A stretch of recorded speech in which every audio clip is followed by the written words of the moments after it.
about your Continental experience in terms of how it shows up in all of that, be it your travel business and all the musical endeavors that you're doing. Where does the Continental ministry show up in that? It's everywhere, Jim. I mean, it's just I can't go anywhere without just the way that I approach people. You know, Bob and Sue Feller just moved to Castle Rock, and so Bob and I are getting together all the time.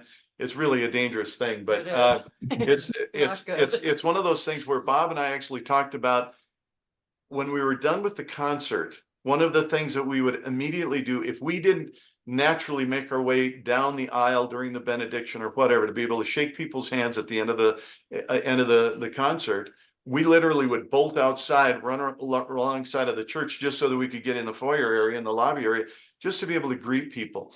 I think I am naturally an introvert, forced extrovert. And because of what Continentals has done, it's helped me to engage with people, to find out their backstory. You know, my boss says, Scott, I can close a contract in 15 minutes, and for you, it takes 2 hours. And it's true, it does. But part of that is I want to hear their backstory. And, you know, so many situations with us having been in Colorado for 35 years, these are people that we've interacted with, either in church settings, Colorado Christian University, Promise Keepers, Continentals, when Continentals moved their office here. So we've got a lot of networking that here in the Front Range. And so my interaction with people has changed tremendously from when I was a high school kid and just not being that upfront guy.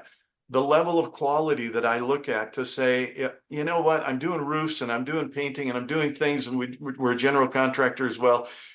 And we have one of our guys, our painter, that says, why is that important when nobody's going to see it? And this guy's a Hispanic believer. And he says, you and me, we don't see. God, he sees.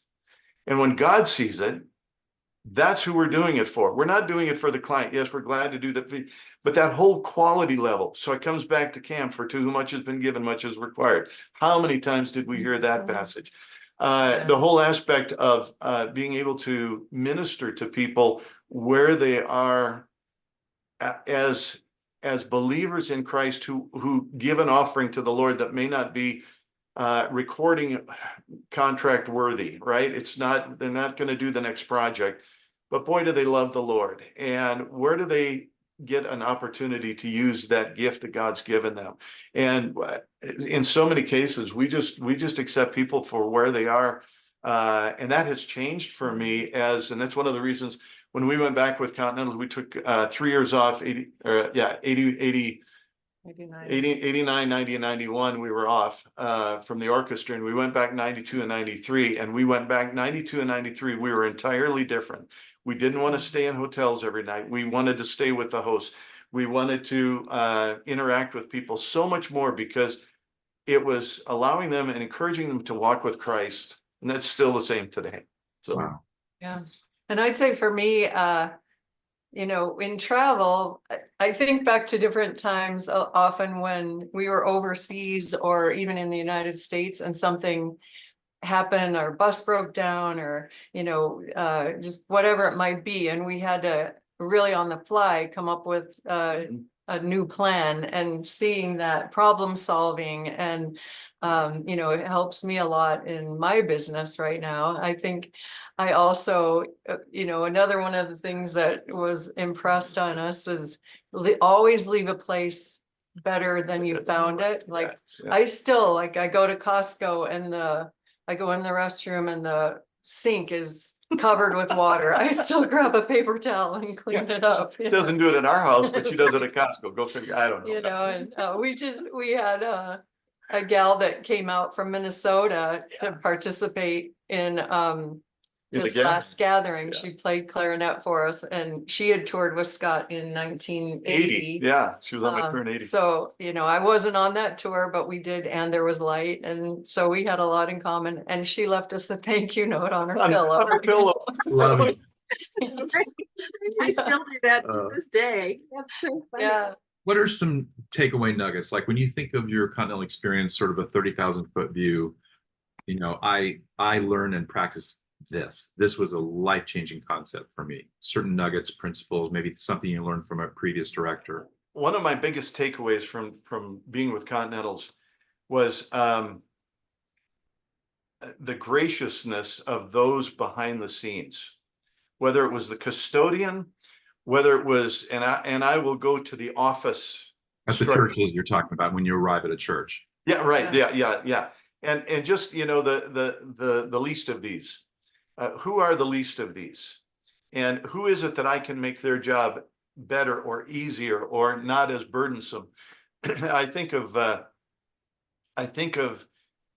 doing the orchestra and really being able to see, and you guys have been at Estes Park all those years that we did Praise in the Rockies, and to see the attitudes they can be from, I got to get on the screen, here to here.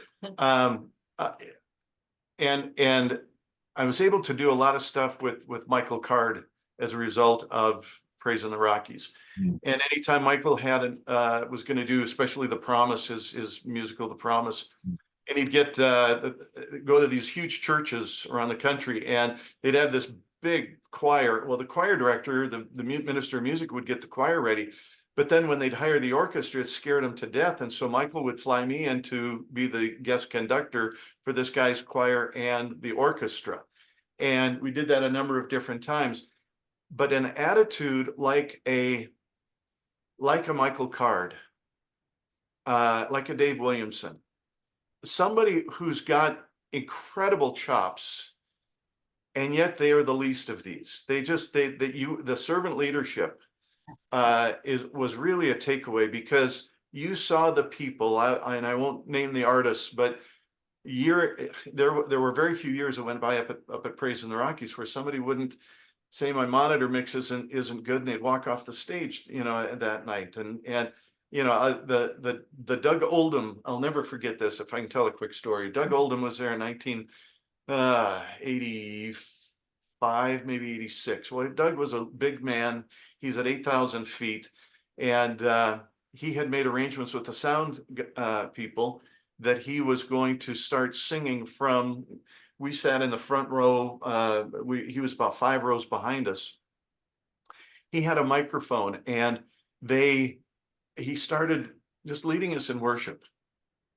And Doug Oldham just started leading us in worship. And the follow spot guys, there's 3 in the crow's nest up there in the longhouse.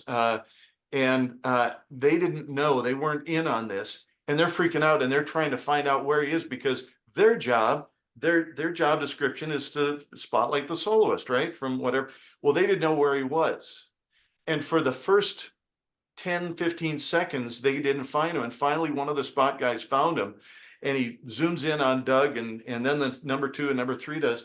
And Doug just finishes a phrase and says, "Oh, let's turn those off, shall we?" And then continues on. That is one of those great times where, and it's when a Chris Tomlin or somebody, Michael W. just gets somebody, you know what, here, put it on our shoulders, and now go out and change the world. Be the salt and light of Christ, be the fragrance of Christ. That's a great takeaway, to say, I don't want to be like the guy that gets off the bus and says, "Where's my green room? I only want, red M&Ms in my," whatever the long list of things is that they have on their list of things. And then you've got, Rich Mullins that gets off the bus, or Michael Card that gets off the bus, or so many others. There were hundreds that got off the bus that would say, "How can I serve what's happening? How can I help make what's happening happen here?" And Dave Williamson obviously influenced our lives tremendously. He was Lynn's minister of music. Yeah, you as well. Yeah. And for us, we had Dave Maddox, and we had Rick Logan, and we had but Dave would come up and work with my vocalist with the orchestra every year, and then we had him out numerous times for retreats and such. So one of the things I love about Cam, and I've told him this many times, in the early days, a lot of people don't know this, but in the early days when he signed with Light Records with Ralph Carmichael and Bill Cole and all those guys, they wanted to call every record Cam Floria's Continentals. And he said, no, we're not putting my name on it. It's the Continentals. It's the Continental Singers. So he Yeah. rejected that. I think maybe they snuck one out of the Cam Floria voices or something for some special record, but he didn't want to get labeled that way because he didn't want it to be about him. Now take that concept and think about how he duplicated himself. And this is what I've always said to the board is, and Cam's on the board and actively involved, is our commodity in trade, if you will, isn't the music, because the music changes, it gets dated, it gets put on a shelf, and there's new music. I love the fact that you're doing some of the older stuff because Yeah, that that's resonates neat. with us too. That was my last I'd be worship there leading if we position. live close. Yeah. Anyway, the ripple effect, it's not our music, it's not the travel, it's all meaningful to us. The ripple effect is leadership and duplication of leadership. So how many times has Cam duplicated himself, you know, in your directors, in you, and then your assistants, and same for us, you know. That's been really touching for me when I've done roundtables with guys that were my guys, you know, Greg Creasy and Mike Hartcrow and Steve White. And Steve White's got a pastoral ministry in East Africa now. He's there Incredible. 6 times a year. Wow. Teaching pastors in Uganda. And I mean, it's just amazing to me. And he said it because of his Continental experience. Have you ever wished you could gift your life-changing Continental experience to someone else? Well, you can. Your monthly giving can make a huge impact for our teams all over the world. Did you know that this year, we'll have more than 20 Continental groups on the road, communicating in 7 different languages? The Continental story goes on, so keep writing your part of it by being on our support team. And our groups will say, thank you, in 7 different languages.